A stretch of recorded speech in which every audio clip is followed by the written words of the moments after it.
Sebelum kita mulai wawancaranya ya Bapak, saya izin memperkenalkan. Nama saya APR Joko Purnomo, saya dari Fakultas Pendidikan Bahasa Inggris UNIS Universitas Yusuf. Di sini saya ingin mewawancarai Bapak siapa? Nama saya Johnson Buanda, lebih dikenal Johnson Jaksun Buan sebagai rohaniawan Konghucu di Konghucu Makin Tangerang. Sudah berapa lama Pak kalau ini? Sebagai rohaniawan ya mungkin saya ada 15 tahun dari Oke Bapak. Di sini saya akan menjelaskan harmoni Pancasila dan keberagaman beragama Pak. Keberagaman Pancasila. Menurut Bapak sendiri terkait dengan hubungan Pancasila dan ajaran agama, bagaimana cara merefleksikan nilai-nilai spiritual dalam beragama sendiri Pak, dalam segi agama Pancasila?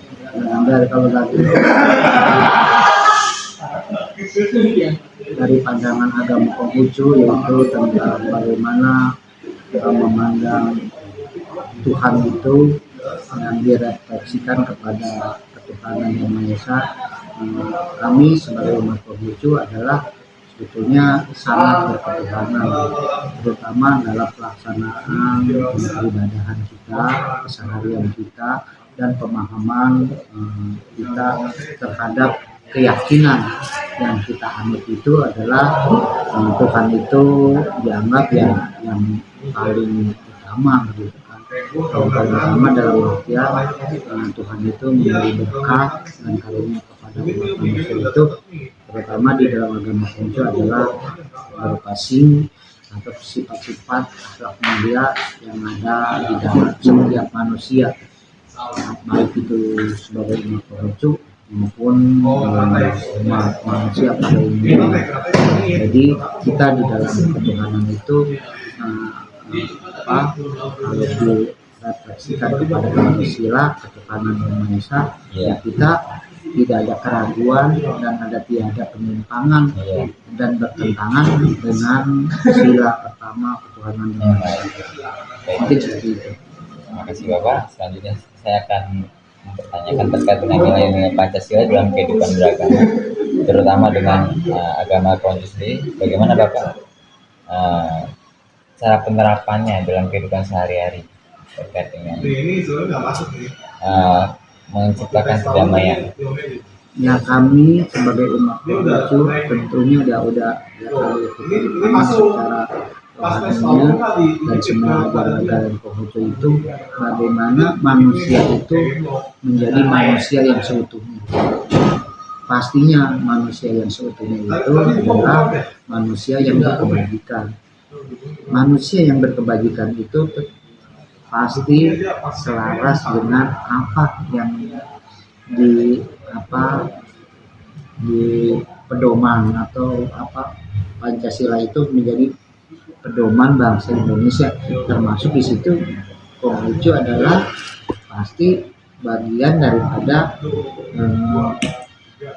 masyarakat itu situ ya, yang poin-poinnya sangat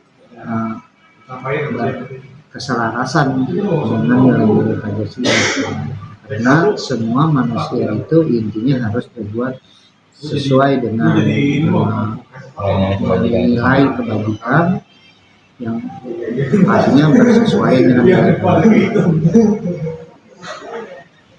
Kalau dalam segi konteks ibadah dan interaksi antar umat, bagaimana Pak kalau dalam segi nilai musyawarahnya dan persatuan yang dijalankan terkait dengan agama Konghucu sendiri?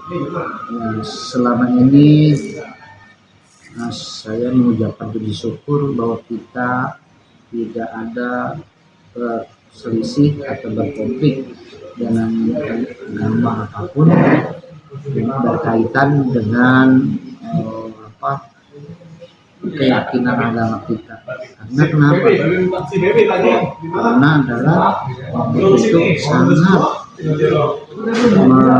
mengedepankan bagaimana kita mengenal dan memahami sesama manusia sesuai yang diajarkan atau disadarkan Nabi Konghucu, yaitu bagaimana seorang Konghucu itu, terutama dia seorang Konghucu itu tidak boleh tidak harus membina diri. Bila dapat membina diri, tidak boleh tidak berbakti kepada orang tua. Bila dapat berbakti kepada orang tua, tidak boleh tidak mengenal manusia. Bila dapat mengenal manusia, tidak boleh tidak mengenal Tuhan yang Maha Esa. Maka dari itu, tentunya kalau orang Konghucu itu bisa membina dirinya, bisa berbakti kepada orang tua, Mengevaluasi diri begitu ya. mengevaluasi diri dengan manusia, bisa bergaul dengan manusia lain. Itulah sifat-sifat seorang Konghucu yang dianggap dalam artian bila sedihnya pastinya dia bisa mengenal Tuhan. Kalau dia tidak bisa mengekspresikan sifat-sifat tersebut, dalam artian mereka belum dianggap bisa, belum layak bisa mengenal Tuhan. Iya, jadi mengenal manusia lain melalui praksi gitu ya Pak ya. Mengevaluasi kepada diri. manusia yang lain seperti itu. Jadi secara pandangannya bahwa orang Konghucu itu tidak ekstrim, Tidak dipandang berbeda lah gitu. Melalui praksi kan akan ada pengenalan ya Pak.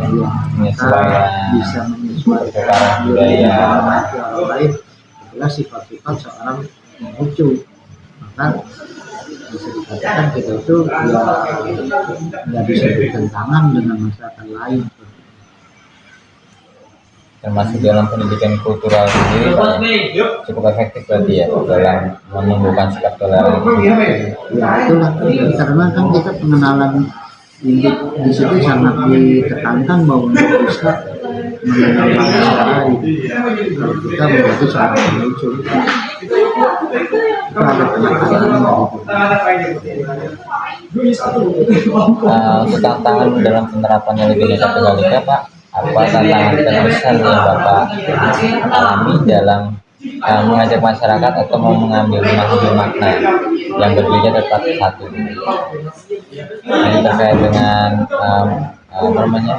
interaksi antar masyarakat, bagaimana memahaminya apa terkait dengan perbedaan agama untuk menjadi satu tujuan untuk mengakurkan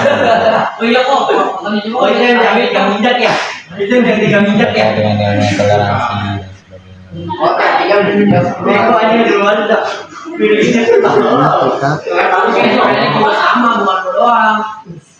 Selama ini kita belum istilahnya belum ada konflik dengan yang lain. Jadi dalam artian kita itu saling berkesalahan pandangan dengan yang lain gitu kan. Ya mungkin kalau kita perbedaan hanya di dalam praktek penerapan tata cara ibadah saja. Jadi pada intinya adalah manusia itu bagaimana dia bisa memanusiakan manusia yang lain. Jadi secara kemasyarakatan mungkin ya selalu kita nilai pembaharuan dan lain-lain ya semua tinggi lah, nggak ada persoalan. Saling memahami sama lain. Malah kita juga kan terutama dalam aspek sosial atau apa, kita tidak memilih entah itu umat Konghucu atau bukan atau umat lain. Kita kalau membantu membantu saja, itu sama manusia. Terkait dengan nurani ya tadi yang dijelaskan terkait dengan sing terima kasih banyak Pak Joko Purnomo pada kesempatan hari ini undur diri. Sama-sama, saya pun mungkin mohon maaf kalau hal ini kita nggak maksimal yang hal yang misalnya belum tepat, tapi pun mohon maaf ya. Terima kasih banyak. Baik Romo, selamat siang. Selamat siang. Pada kesempatan hari ini saya dari UNIS, nama saya P.A. Joko Purnomo. Di sini saya semester 1 terkait dengan tugas UTS Pendidikan Pancasila. Topik dari pertanyaan saya terkait dengan podcast ini harmoni Pancasila dan keberagaman beragama Romo. Di sini nanti saya akan memberikan opsi pertanyaan, ada 5 Romo. Satu pertanyaan itu nanti terdiri satu tema terdiri dari 3 pertanyaan. Nah, saya sebelumnya juga apa yang bisa saya jawab, saya akan jawab. Baik Romo, siap. Sebelumnya terima kasih untuk kerjasamanya Romo. Saya akan lanjut sesi pertanyaan ya Romo ya. Yang pertama adalah step 1 terkait dengan pandangan tokoh tentang hubungan Pancasila dan ajaran agama. Yang ingin saya tanyakan, yang pertama adalah menurut Romo sendiri bagaimana Pancasila merefleksikan nilai-nilai spiritual berbagai agama dari segi budaya itu? Kalau menurut saya, dari Pancasila yang diterapkan di negara kita yang berkaitan dengan agama yang kami anut, dari Pancasila itu sangat mengena sekali, apalagi kita melihat butir pertama dari Pancasila itu sendiri, yaitu ketuhanan yang Maha Esa. Oke, sudah cukup itu Romo. Oke. Baik. Yang kedua ingin saya tanyakan adalah apa ada titik temu antara sila-sila Pancasila dan prinsip-prinsip utama dalam ajaran agama Buddha atau ya dalam agama Buddha yang saya anut, dalam hal Pancasila yang berkaitan dengan ajaran Sang Buddha yang saya anut, itu sangat mengena sekali karena dalam butir pertama adalah ketuhanan yang Maha Esa, memang kami juga mempunyai Tuhan. Dalam butir kelima juga sebagai sosial ya, kami juga selalu bersosialisasi baik pada umat beragama Buddha maupun umat-umat beragama lain. Di situ sudah mengena sekali. Oke Romo, untuk sesi selanjutnya saya ingin bertanya, ini terkait dengan nilai-nilai Pancasila dalam kehidupan beragama. Ini menurut Romo sendiri, salah satu contoh nyata dalam sila ketuhanan yang Maha Esa itu sendiri, Romo, bagaimana dalam penerapannya setiap hari? Penerapan dalam ketuhanan yang Maha Esa di dalam agama Buddha yang kami anut, ketuhanan yang Maha Esa itu adalah sesuatu yang sangat di atas segalanya, ya. Jadi tidak dapat disebutkan dengan secara nyata, tapi dirasakan dan dianut secara maksimal. Dari nilai-nilai kemanusiaan, kalau menurut kamu bagaimana terkait dengan nilai-nilai kemanusiaan, terus keadilan sosial dalam Pancasila yang tercerminkan dalam undang-undang tersebut, Romo, dalam kegiatan komunikasi? Dalam kegiatan komunikasi dalam agama Buddha mengenai hal Pancasila yang ada di negara kita, yaitu negara Indonesia ya, kita seorang penganut agama Buddha, kita sangat menerapkan sekali apa yang dikatakan di sini dalam butir ketiga, yaitu permusyawaratan ya. Kami juga selalu menginginkan bermusyawarat untuk menjadikan satu di antara persatuan.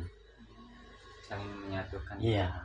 Iya, satu di antara persatuan artinya kan kita enggak satu, dari banyak menjadi satu. Iya. Memiliki tujuan yang sama ya. Memiliki tujuan yang sama.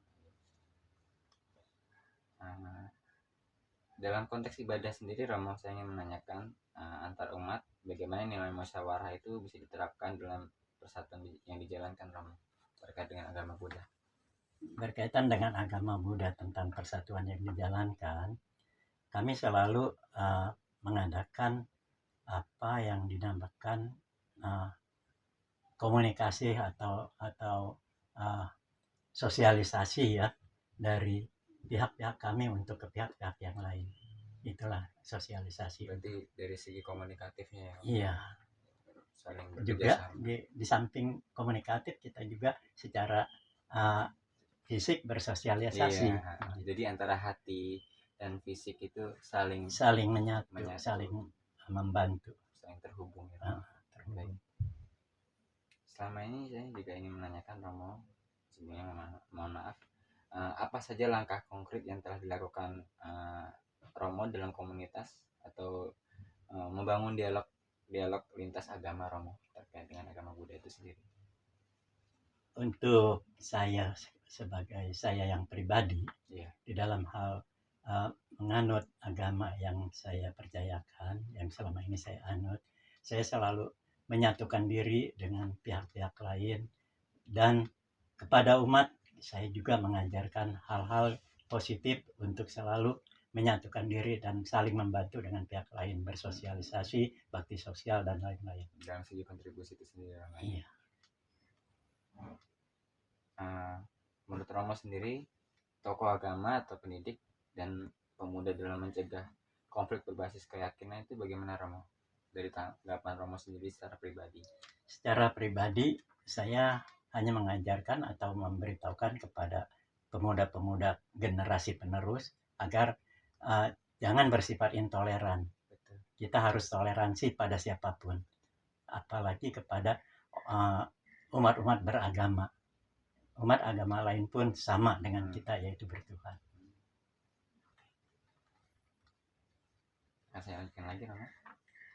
Menurut Romo sendiri, apakah pendidikan multikultural itu cukup efektif dalam menumbuhkan sikap toleransi? Ya, sebagai sikap toleransi itu tidak cukup dengan segala satu macam kultur aja ya. Itu harus disertai dengan kultur-kultur lainnya. Terus selama ini Romo, apa tantangan terbesar yang Romo hadapi atau Romo rasakan dalam mengajak masyarakat memaknai atau memahami perbedaan akan tetap satu tujuan itu terkait dengan Bhinneka Tunggal Ika itu sendiri? Dalam hal ini semua sebetulnya tidak ada yang memberatkan dan menyulitkan ya.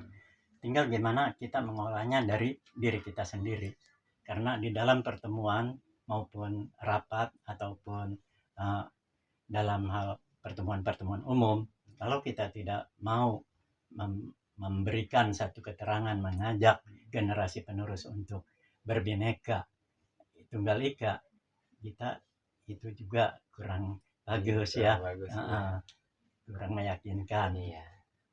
Jadi semua harus didukung oleh hati dan pikiran serta kemauan kita. Keselarasan ya. Keselarasan. Untuk ini pengalaman Romo ini sangat bagus. Saya ingin menanyakan, sudah berapa lama Romo selama ini mengabdi sebagai seorang Romo di Buddhis? Saya mengabdi sebagai seorang Romo selama ini baru berjalan 22 tahun. Iya, berkecimpung baru 14 tahun.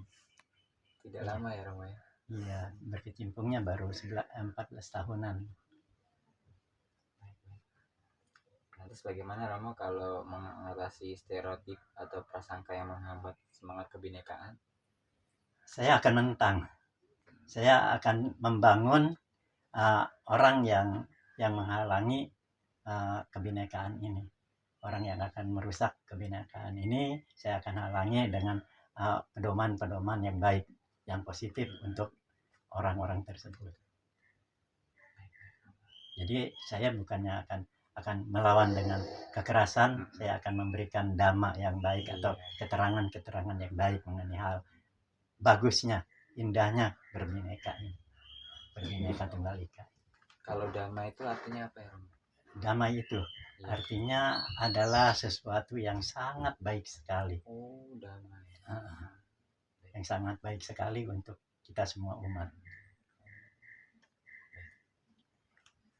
Ini dari saya alihkan dari media sosial Romo, bagaimana menurut Romo untuk memperkuat atau meneguhkan penerapan nilai Bhinneka Tunggal Ika? Dari media sosial kan kadang kita sering jumpai nih terkait dengan propaganda sebuah agama kan semua kan baik, tapi terkadang kan selalu ada aja ya yang mencoba mengkompori lah gitu, atau mencoba mempropagandakan gitu Mas gitu. Bagaimana tanggapan Romo? Seperti yang saya adakan di dalam grup-grup, kita semua membangun dan selalu menyertai segala sesuatu dengan Pancasila di dalam Buddhis dan Pancasila di dalam negara kita. Kami juga orang-orang penganut Buddha itu mempunyai Pancasila, walaupun artinya agak lain dengan Pancasila yang ada di negara kita, ya. Jadi di samping kita menjalankan Pancasila Buddhis, kita juga menjalankan Pancasila dasar negara kita, gitu. Jadi dengan adanya Pancasila dasar negara yang persatuan di Indonesia ini, kita menjaga teguh Pancasila tersebut dengan hal-hal yang tidak memburukkan nama orang lain. Kita menjadikan orang lain yang buruk menjadi satu pada kita untuk diolah menjadi baik. Gitu. Jadi semua Keterbukaan nanti, berarti ya, keterbukaan. Keterbukaan. Ya di sini memang keterbukaan. Jadi kalau tidak ada keterbukaan atau transparansi, dianggapnya nanti kita cuma omong aja, geraknya begini, mungkin mata-mata, mungkin ya bisa mencurigakan. Akan banyak opini baru yang Iya, jadi di dalam medsos juga kita selalu berhati-hati, karena di dalam ajaran agama Buddha kita semua harus bertindak bijaksana. Jadi bukan bijaksana pada diri kita aja, kita juga bijaksana pada global, ya. Bagaimana cara kita menyikapinya, Iya. terkait dengan konflik-konflik itu. Iya, jadi kita mengolah konflik tersebut, bukannya menghindari, bukannya kita melawan, mengolah konflik tersebut untuk menjadi positif. Memang itu mungkin prosesnya agak sulit ya, agak sulit, memang sulit sekali. Iya, memang sulit sekali, tapi analogi. Karena kita dalam spiritual keagamaan dan apa yang ada di dalam negara kita harus ya melihat konsekuensinya bagaimana. Kita harus mempersatukan, kalau memangnya bisa mempersatukan semua umat beragama atau rakyat Indonesia untuk menjadi satu untuk membela negara kita berdasarkan Pancasila. Terus terkait dengan itu Romo, dari selama ini yang Romo lalui terkait dengan Romo sebagai Romo di agama Buddhis gitu, adakah keluh kesah terkait dengan problem-problem hal-hal kecil yang saya jelaskan tadi misalnya gitu, dan Romo bagaimana mencoba mengatasinya, karena kan pasti tidak mudah gitu, harus ada dukungan antar pihak satu dan pihak yang lain. Seperti itu. Bagaimana? Jadi begini, di dalam hal adanya segala macam anggaplah gangguan-gangguan ya, di sini karena memang kami semua berkeyakinan bahwa gangguan tersebut memang adanya dari alam, bukannya dari perbuatan manusia. Jadi perbuatan manusia itu dianggapnya itu adalah hukum alam. Jadi kami dengan bijaksana mengatasi hal tersebut dengan hati. Jadi bukan dengan melawan dengan konflik, dengan kekerasan, dengan ketidaktahuan gitu ya. Jadi kami sudah tahu mengenai hal itu. Jadi kami bukannya mengalah, kami berhati-hati dan kami selalu membangun untuk tidak dicemooh, untuk tidak dikucilkan. Gitu. Keren, luar biasa. Iya. Baik Romo, ini pertanyaan terakhir. Ada 3 pertanyaan dari opsi ini, dari tema ini terkait dengan generasi muda dalam menjaga harmonisasi keberagaman agama. Yang pertama saya ingin tanyakan kepada Romo, apa pesan Romo terkait dengan generasi muda agar tetap menjaga semangat toleransi dan keberagaman? Pesan saya kepada generasi muda, tetaplah belajar dulu mencari ilmu di sekolah. Untuk mencari ilmu dalam agama itu penting, tapi lebih penting ilmu yang ada di sekolah. Kemajuan dalam kemajuan dalam mengetahui apa yang ada di zaman sekarang ini. Dalam pengetahuan agama, di samping itu sangat diperlukan juga, yang paling diperlukan adalah hati dan pikiran. Walaupun dia beragama, dalam mendalami pengetahuan agama tanpa hati dan pikiran yang positif, tidak ada keselarasan. Selanjutnya, bagaimana anak muda bisa menjadi agen perubahan untuk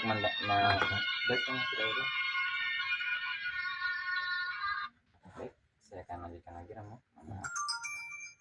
Bagaimana menurut Romo sendiri anak muda bisa menjadi agen perubahan dalam membangun Indonesia yang inklusif? Justru seperti tadi yang saya katakan, kita mencari ilmu di sekolah. Kita harus mencari kemajuan-kemajuan yang akan datang untuk negara kita.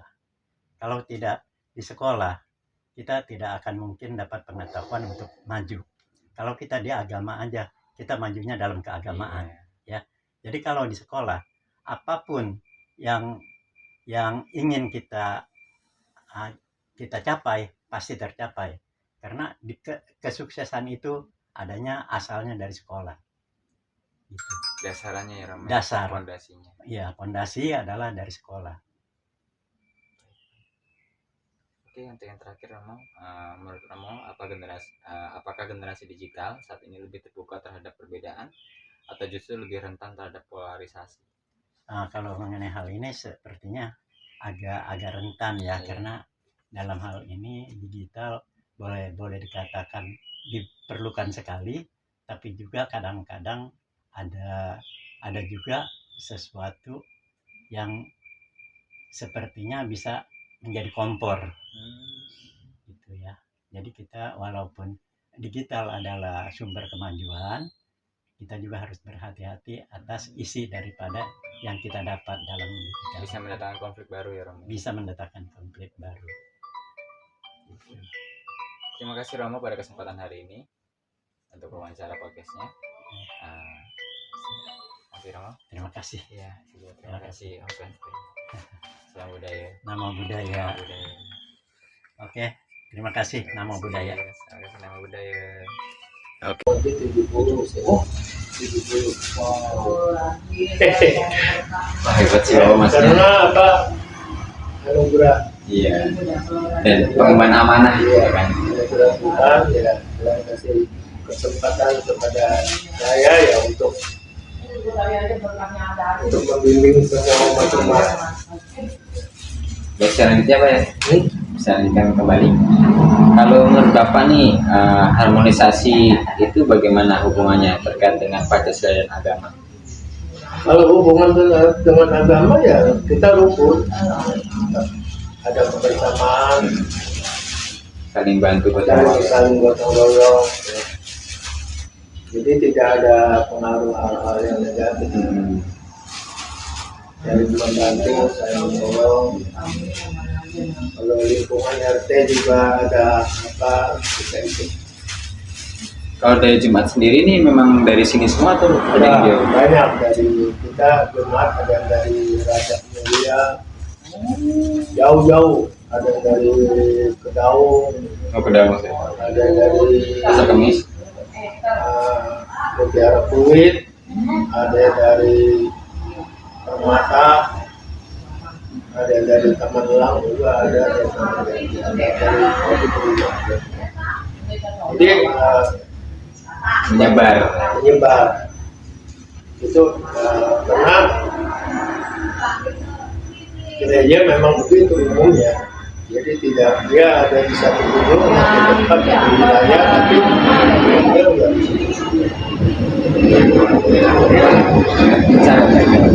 dia enggak ya tergantung umatnya. Kalau umatnya cocok, situlah dia tetap berdiam. Enggak. Jadi semua kembali kepada tempat tersebut. Kalau dia merasa nyaman di satu tempat beribadah, ya situlah dia berkunjungi di situ. Jadi enggak kita nyawa aja lah ya, fasilitator ya tempatnya. Baik Bapak, saya ingin menanyakan juga, menurut Bapak nih sila-sila Pancasila dan prinsip-prinsip utamanya itu apakah ada Pak dalam ajaran agama yang Bapak ini? Ada, yaitu salah satu ketuhanan yang Maha Esa, Tuhan segala-galanya bagi kita. Sebab Tuhanlah apa namanya yang awal dari yang akhir ya. Iya. Jadi ketuhanan yang Maha Esa itu yang utama. Terus bagaimana Pak kalau peran Pancasila sendiri selama ini menurut sudut pandang Bapak sendiri terkait dengan menjaga keberagaman dan keyakinan beragama di Indonesia Pak? Bagaimana tanggapan Bapak? Kalau tanggapan saya, menurut agama Indonesia tuh ya semua bagus lah. Saling melengkapi satu sama lain. Iya, semua bagus asal kita bisa membawa ya Sesuatu yang positif. yang bisa membawa satu yang terbaik gitu. Jadi tidak ada selisih paham. Iya. Walaupun Kristen ataupun Islam. Iya, saling satu tujuan. Aku damai tentram. Iya. Baik Bapak, selanjutnya saya ingin tanyakan adalah dalam segi nilai-nilai Pancasila sendiri, contoh nyata Pak, bagaimana contoh nyatanya terkait dengan sila ketuhanan yang Maha Esa yang diterapkan dalam kehidupan sehari-hari? Ya, kita tetap memuji dia, tetap memuji dia, menyembah dia, ya, tetap berkomunikasi dengan dia. Maha Esa. Kita itu Tuhan yang Maha Esa. Sebab di dunia ini tidak ada nama selain daripada nama Tuhan. Atau bisa dikatakan Allah. Ya, namanya memang mungkin berbeda, tapi kan satu ya. Kalau kita menyebutnya Tuhan, Tuhan itu kan gelar. Iya. Jadi kayak presiden, Iya. contohnya kayak Prabowo, itu ada presiden kita ya.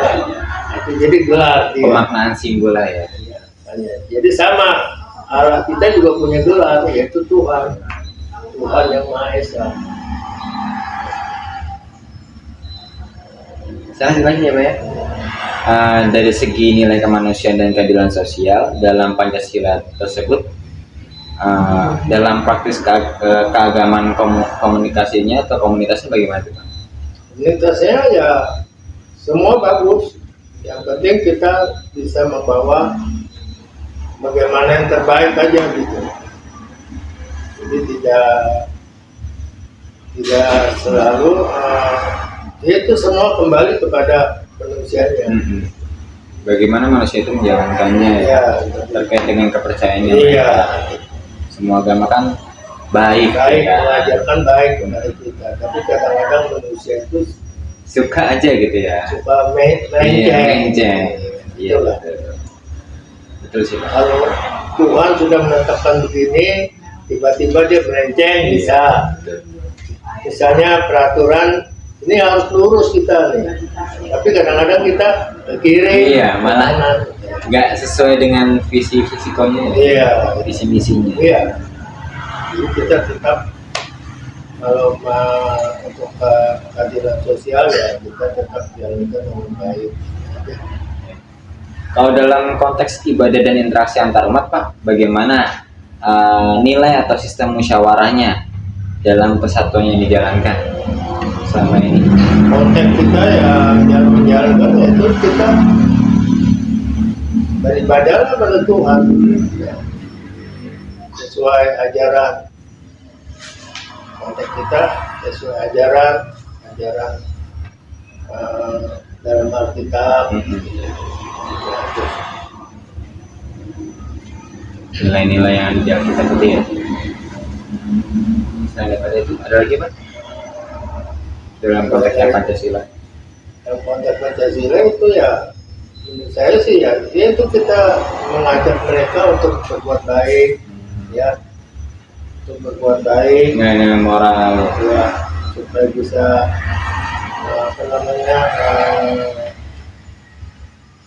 sifat-sifat yang buruk itu mereka bisa buang, mengajar gitu kan, supaya dia bisa lebih baik lagi ke depannya.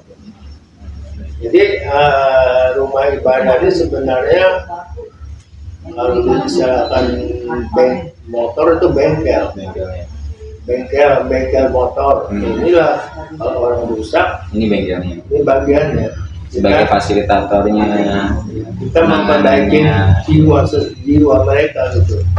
tadi jiwa dia nggak mau ibadah ya kita perbaiki, Bimbing, iya ya. kita tuntun dengan apa, dengan kasih. Iya, dan sayang kan sayang. Kalau dalam langkah konkret sendiri Pak, itu peran Bapak sebagai pendidik dan dalam mengatasi, misalkan kalau dalam Bapak kan sebagai pendidik agama ya, tujuannya ya. Bagaimana cara mendidik anak muda nih untuk mencegah konflik yang berbasis keyakinan? Maksudnya dalam artian kan biasanya kan ada orang-orang atau anak muda yang mencoba menggagalkan lah atau melakukan sebuah propaganda gitu. Bagaimana saya Bapak mengatasi atau mengantisipasi jangan sampai terjadi? Ya, kalau ada masalah komunikasi itu ya kita harus tahu dulu siapa yang bikin masalahnya. Yang pertama itu Kita panggil, kita kasih nasihat, atau kedua juga bisa dipertemukan dengan baik, biar kita anjurkan ya saling bermaafan gitu. Supaya tidak terjadi konflik yang berkepanjangan. Iya. Karena konflik kecil itu bisa jadi besar. Iya. Kalau kita nggak cepat-cepat menyelesaikannya, ya kita jadi bingung, jadi kacau. Idealnya itulah kita panggil dulu, ini siapa sebenarnya, gitu. Awalnya dari mana, titiknya di mana, Sumber permasalahannya itu di mana sih? ya, sumbernya apa gitu, dari mana, gitu kan. Oh, ya, nanti kalau udah itu baru kita kumpulkan mereka supaya Pengarahan yang lebih pengarahan, terus pendidikan, terus konseling ya. jadi kita tidak juga artinya menyalahkan seseorang. Tapi meluruskan mindset yang salah nih. Luruskan aja, kan manusia tidak sempurna. Iya, tempatnya salah. Kalau manusia sempurna ya Malaikat. mereka. Betul. Jadi ya tetap salah, benar, bukan kita. Supaya mereka kembali bersatu, rukun lagi. Maka itu konflik itu harus dijaga. Itulah pengajaran itu penting. Pengajaran firman itu. Firman mengajarkan kepada kita mau begini, kita jangan melebihi dari pengajaran tersebut. Ya. Artinya nih, firman mengajarkan jangan mencuri. Ya, kita mencuri itu kan salah. Iya. Itu kan Salahnya sudah diperingatkan ya. Iya, jadi selalu diingatkan. Bagus tuh Pak. Ya, jangan egois juga. Ya, satu egois itu harus dibuang jauh-jauh. Ya, itu kalau ajaran Kristen harus rendah hati. Orang jahat dengan kita tidak boleh balas kejahatan kepada dia. Kita doakan supaya dia sadar supaya dia jadi baik. Jadi orang jahat tidak boleh balas dengan kejahatan, tapi balaslah dengan kebaikan. Itu ajaran, kalau ajaran Kristen. Oke, selanjutnya Pak ya. Kalau menurut Bapak sendiri, apakah pendidikan multikultural itu cukup efektif dalam menumbuhkan sikap toleransi? Oke. Dalam segi apapun ya. Dan segi apapun, yang penting di tempat ini ya mereka kan kita ajar firman Tuhan. Nah, di luar sana ya mereka bisa tahu, mereka bisa sudah mendengar firman Tuhan, berarti dia sudah merespon.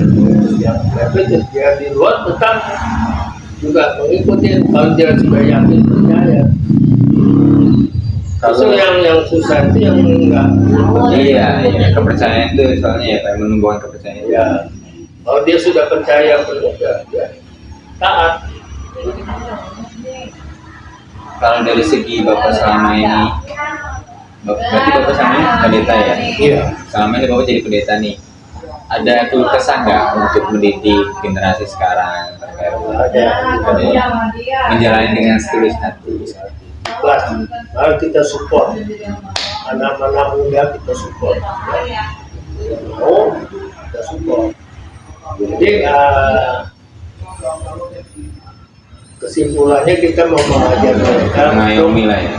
mengajarkan supaya mereka berbuat baik, supaya mereka bisa membuang sifat-sifat jelek.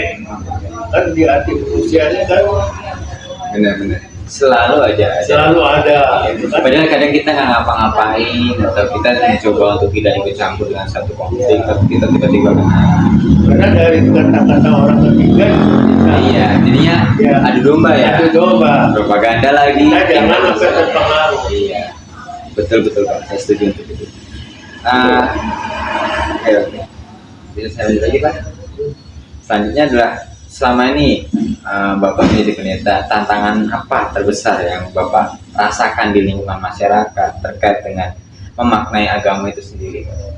Kalau tantangan sih bagi saya, ya memang tantangan kalau disebutkan nggak ada juga bohong aja ya. Iya.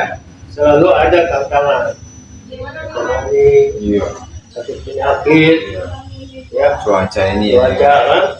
banyak faktor. Jadi banyak tantangan, banyak yang nggak kerja juga, misalnya nganggur, kita ajukan, kita doain supaya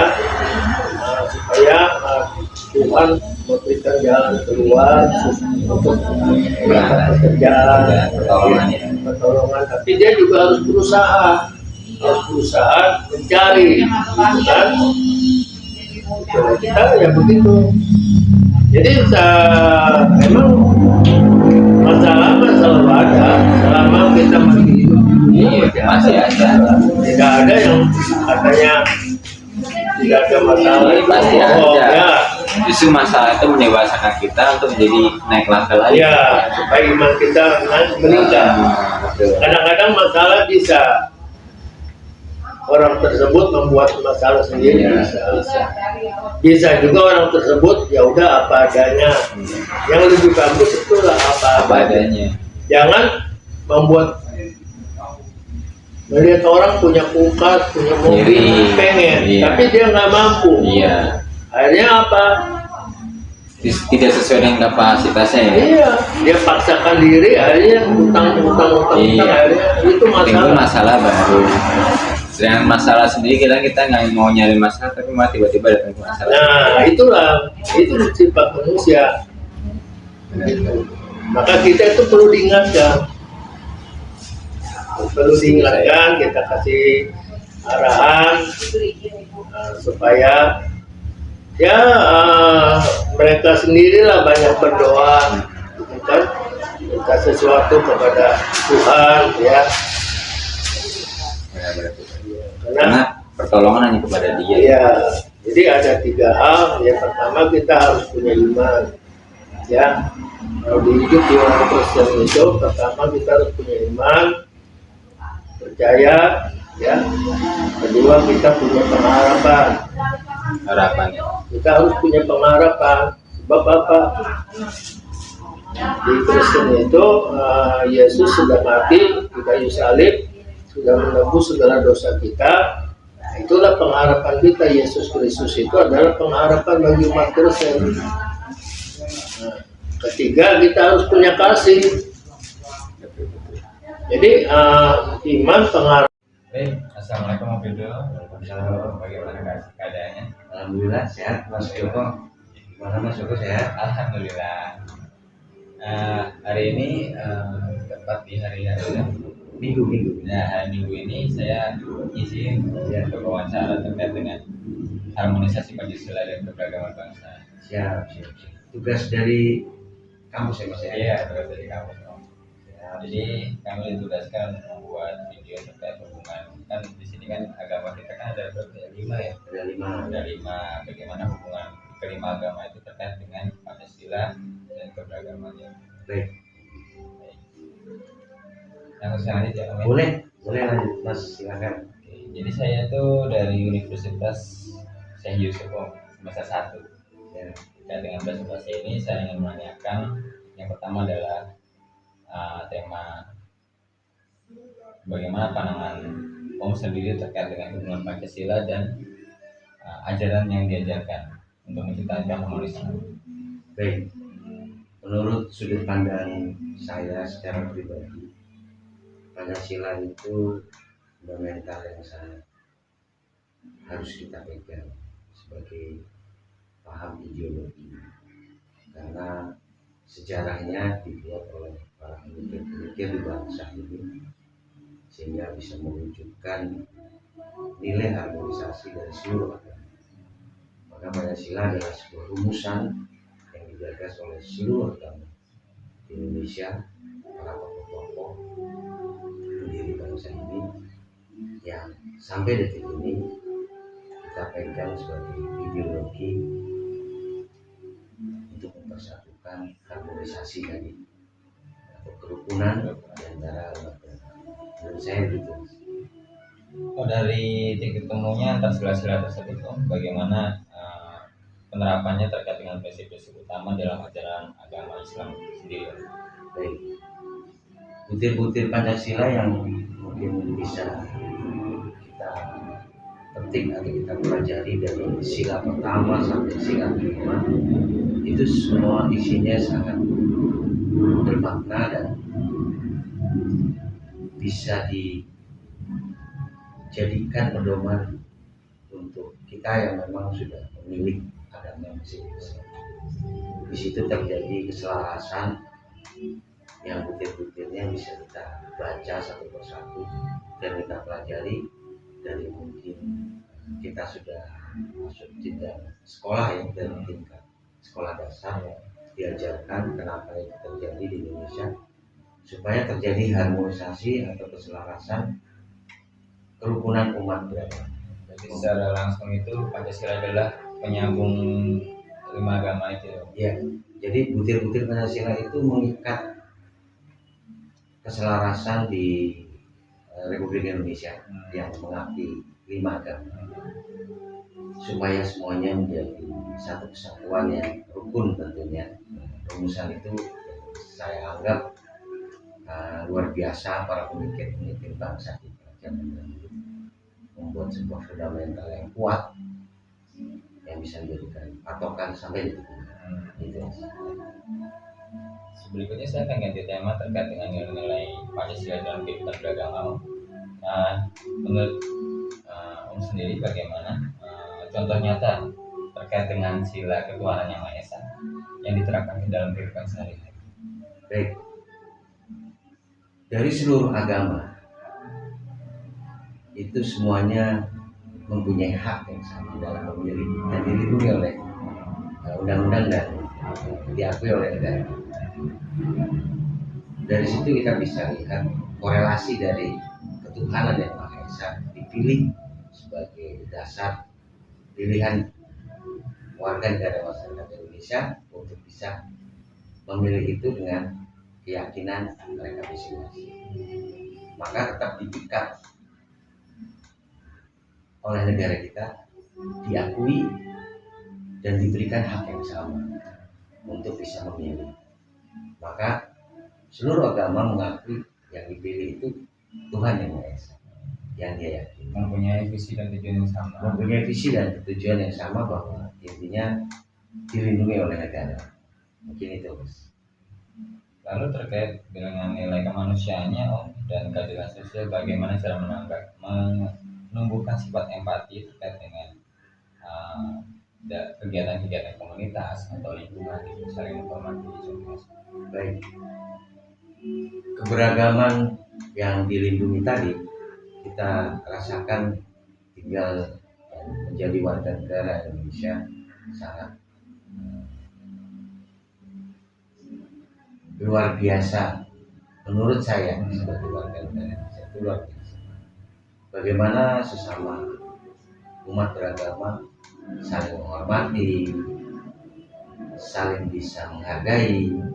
Contoh bisa kita lihat, kebetulan saya agama Muslim, saya juga banyak bergaul dengan teman-teman berbeda agama. Pada waktu Idul Fitri mereka pun memberikan ucapan. Jadi rasa kemanusiaannya dan keadilan sosialnya itu sangat menyatu. Bahwa masyarakat di Indonesia sudah sangat sadar bahwa agama adalah pilihan. Tetapi kita tinggal di negara Indonesia yang penuh dengan kemajemukan, diatur sedemikian rupa berhukum. Dan itu saya rasa hanya ada di Indonesia. Di negara lain belum tentu. Di Indonesia inilah terjadi kerukunan umat beragama yang bisa menjadi contoh. Jadi salah satu contohnya adalah pengucapan itu tadi ya, hari Ya. ini menghormati gitu. Kami pun sangat menghargai sebagai Muslim jika ada hari-hari besar agama yang dilaksanakan oleh saudara kita yang beragama lain. Nah, harmonisasi itu menjadikan sebuah contoh bahwa itulah hidup di Indonesia dengan 5 agama yang diakui. Oke, baik, selanjutnya saya lanjut terkait dengan upaya menjaga kerukunan antar umat beragama. Bagaimana langkah konkret yang telah dilakukan komunitas atau kegiatan dari entah itu masjid atau musola dalam membangun dialog lintas agama? Baik, seperti yang tadi saya contohkan, contoh kecil dari kita untuk bisa rukun sesama umat beragama. Satu, kita saling menghargai hari-hari besar agama yang di seluruh Indonesia yang ada di agama. Kita bisa menghormati, saling menyapa dan memberikan ucapan yang baik, sehingga komunikasi antar umat beragama itu terjalin dengan sangat baik sampai detik ini. Terutama jika memang kita ada kegiatan-kegiatan sosial, itu bisa ditunjukkan dengan saling empati dan saling menghargai. Itulah indahnya tinggal di Indonesia, Mas, sebetulnya. Yang diatur oleh Pancasila ya. Diikat oleh Pancasila, diikat oleh Pancasila. Dan kembali lagi sampai detik ini itu terawat. Wah, itu berarti nilai yang nggak sama dengan negara-negara yang lain ya, Om ya. Bisa dikatakan seperti itu. Indonesia ini prototipe dari kerukunan dunia yang ada di dunia dengan 5 agama yang diakui oleh negara dan hidup rukun sampai sekarang. Kalau dari peran tokoh agama, pendidik atau pemuda dalam mencegah konflik terkait dengan perbedaan keyakinan, bagaimana? Maraknya dunia digital ya, Mas ya, terutama medsos, kita mesti hati-hati di dalam menyaring, memfilter. Ada juga ujaran-ujaran yang bisa membuat situasinya terprovokasi lah pada sekarang.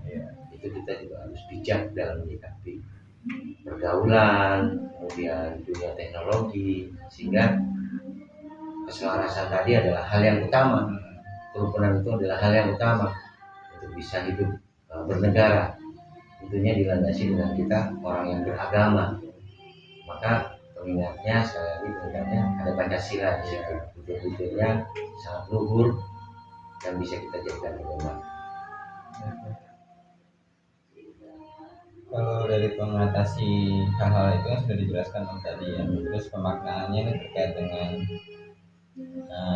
dalam bijak menghadapi masyarakat sendiri, misalkan mengadakan sebuah kegiatan bagaimana gitu supaya menjadi keselarasan gitu, supaya tidak saling menyindir mungkin ya, karena kan dunia digitalisasi kan lebih problematik lagi terkait dengan masalah itu.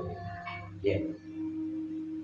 Sikap bijak dalam kita sebagai manusia yang beragama, bernegara, itu sangat penting. Jadi pilihan terhadap sebuah tindakan itu sangat penting. Maka titik tujuan kita bermartabat adalah saling menghargai. Kalau kita harus merawat itu. Apapun yang masuk dari dunia digital ataupun dengan kegiatan-kegiatan yang bisa menyulut provokasi, kita harus punya sikap di situ. Jauh lebih penting mempertahankan kerukunan daripada ribut atau saling membenci. Gitu, Mas. Baik. Kalau dari segi Bhinneka Tunggal Ika ya Om ya, bagaimana memperkuat lah gitu dari segi media sosial sendiri terkait dengan penerapan yang namanya Bhinneka Tunggal Ika itu sendiri. Baik. Bhinneka Tunggal Ika adalah pelengkap dari kemajemukan di Indonesia. Ya. Maka menurut saya banyak kegiatan-kegiatan yang sekarang mungkin dari dulu Contoh perayaan 17 Agustus Ya. itu tidak melihat lagi suku, tidak melihat lagi agama. Kita bersatu di dalam sebuah harmonisasi keberagaman itu. Maka kegiatan-kegiatan itu yang mulai dari tingkat sekolah dasar, di lingkungan mungkin dari tingkat RT, itulah tempat kita bisa saling menghargai dan bergandengan tangan. Dari hal-hal yang kecil itu ya. Dari hal-hal yang sangat kecil, sehingga negara kita sudah mengatur dengan adanya beberapa peringatan hari-hari besar nasional. Kalau sudah menyebut nasional, berarti harus menyatu, tidak melihat suku, tidak melihat agama. Kita berada di koridor masyarakat warga negara Indonesia. Nah, gitu. Untuk terakhir kali Om, wawancara ini saya ingin menanyakan bagaimana apakah ada pesan Om sendiri terkait dengan generasi muda agar tetap menjaga toleransi antarumat beragama dan membentuk harmonisasi. Oke, pesan saya kepada adik-adik penerus bangsa, kerukunan adalah hal yang paling utama di dalam hidup beragama dan bernegara. Maka apa yang bisa menjaga itu? Saling merawat. Agama yang terbaik adalah agama yang dirawat. Silakan memilih dengan yang diakui oleh negara kita. Semua agama mengajarkan kebaikan, maka ujaran kebencian tidak akan pernah masuk jika kita merawat agama kita. Islam merawat Islamnya dengan seluruh koridornya, Kristen sama, Katolik sama, Buddhis dan Hindu serta agama yang memang diakui di Indonesia, itu akan menjadi sebuah keselarasan kalau dirawat. Karena agama adalah pilihan terbaik dan tidak pernah mengajarkan kebencian, poinnya itu, dan tidak pernah mengajarkan permusuhan.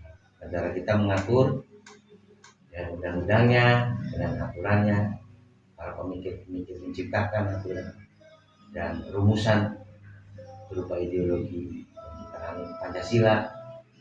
Itu saja dengan sadar kita bisa merawatnya, maka tidak akan terjadi konflik. Bagi anak-anak muda yang terus bangsa, teknologi boleh maju, tapi semuanya bisa disikapi dengan bijak. Kira-kira itu mestinya yang saya berikan sedikit untuk bisa membantu tugas. Nah, seperti ini saya hargai tugasnya anak muda, harus selalu belajar, mengisi ilmu yang baik dan tetap rukun dengan kondisi apapun. Gitu ya Mas? Iya. Sudah cukup? Sudah cukup. Terima kasih Om untuk kesempatan pada hari ini wawancara. Terima kasih Iya, semoga sukses Mas. Oke, assalamualaikum. Waalaikumsalam.